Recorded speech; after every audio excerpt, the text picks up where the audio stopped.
आखिरत की खौफ और डर इन लोगों की दिलों के अंदर इस किस्म की नाफिज थे, इस किस्म की रासिक हो चुके हैं, आखिरत की बातें सुनते ही।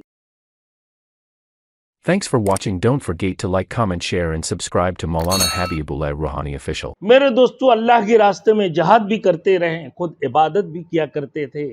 इतनी इबादत मेरे दोस्तों, अल्लाह के रास्ते में जहाद करने में भी सबसे आगे। और फिर साथ साथ में अल्लाह के रास्ते में जहाद करने के अलावा भी जब रात को मेरे दोस्तों नमाजों में खड़े होते थे तो सारी रात इबादत किया करते थे।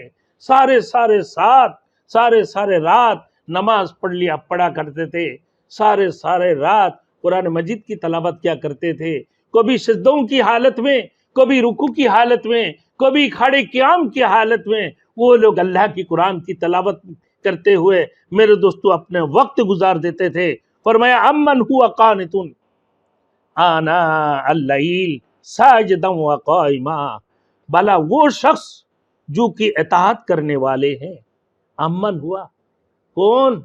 वो शख्स से ज्यादा बेहतर कौन हो सकता है जो कि इताअत करने वाले हैं, यानी रात की घड़ियों में सिजदा करते हुए और क़याम करते हुए यहदुरुल आखिरा, आखिरत से डरता भी है और उनको आखिरत की याद आती है तो वो रोने लगती।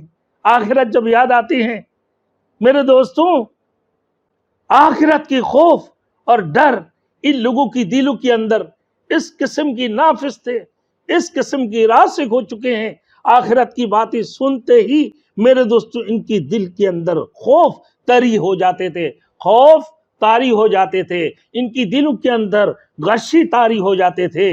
यही थे सहाबातुल अजमैन।